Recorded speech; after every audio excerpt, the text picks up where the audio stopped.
Hello teddy মামার সমস্ত ফ্রেন্ডসদের আবারও অনেক অনেক ওয়েলকাম টেডির চ্যানেলে। তোমরা এই ক্লিপটা দেখে নিশ্চয়ই বুঝতে পারছো যে আজকের কিন্তু ব্লগটা হতে চলেছে একদমই অন্যরকম। তো চলো শুরু করা যাক। তোমরা তো প্রথম ক্লিপটা দেখলেই নিশ্চয়ই বুঝতে পেরেছো কোনো একটা উৎসবের। হ্যাঁ, ঠিক ধরেছো, সেটা হচ্ছে আগের বছরের দুর্গাপুজো। আর বাঙালিদের কাছে দুর্গাপুজো মানে তো সবচেয়ে বড় অনুষ্ঠান, সবচেয়ে বড় উৎসব। তাই চলো ভাবলাম আজকে একটা রিক্যাপ হয়ে যাক এক বছরের গোটা অপেক্ষা তোমাদের কাছে। তাই জন্য নিয়ে এলাম আগের বছর থেকে এই বছর অবধি একটা অপেক্ষার ভিডিও।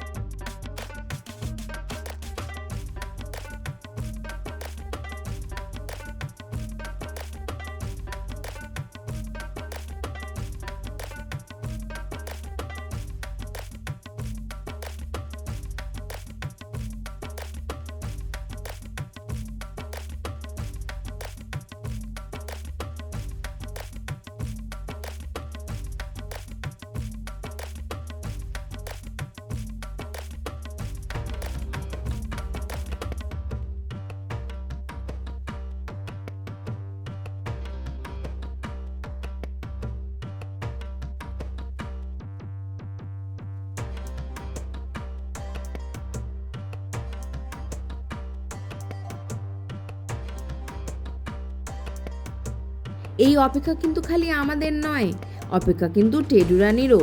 কারণ পুজো মানে যেমনি আমাদের নতুন নতুন খাওয়া দাওয়া, নতুন নতুন জামা কাপড় পরা, কিন্তু এই ম্যাডামের কিন্তু নতুন নতুন প্রচুর টয়েস পাওয়া। ওর জন্য কিন্তু এটা কোনো উৎসবের কম নয়।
সে দুর্গাপুজোই হোক বা অন্য কোনো উৎসব, এই ম্যাডামের কিন্তু সারা বছর চলে প্রচুর প্রচুর সেলিব্রেশন। আর পুজোর সময় আগের বছর ঠিক এই সময়টা এসছিল টেডুর কিছু ফ্রেন্ডসরা ওর সাথে দেখা করতে, খুব সুন্দর সুন্দর মুহূর্ত কাটাতে আমাদের ঘরে। তোমরা দেখতে থাকো।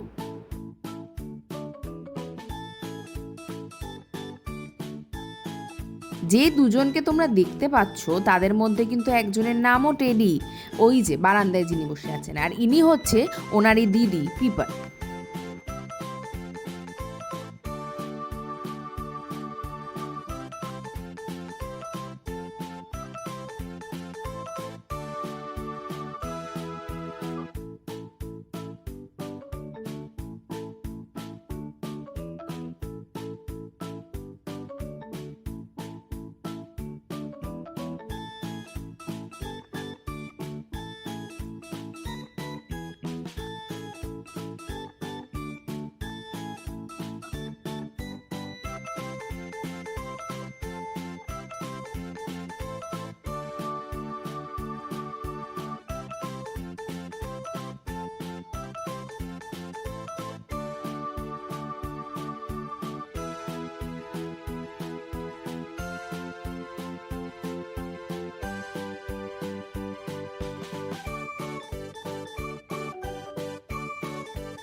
কিভাবে যে একটা বছর কেটে যায় সত্যিই বোঝা যায় না।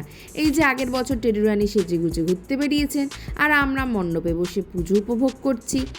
সেই চলে এলো একটা বছর ফিরে, আর মাত্র কিছুদিনের অপেক্ষা।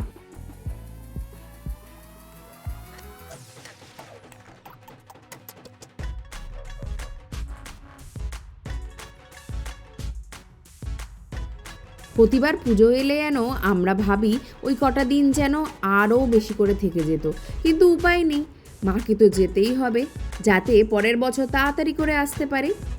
এই কয়েকটা ক্লিপ তোমাদের জন্য আগের বছরের মায়ের বিসর্জনের। আর কিন্তু অপেক্ষা বেশ কয়েকটা দিনের, তারপরেই কিন্তু মা আবার আসতে চলেছে আমাদের কাছে।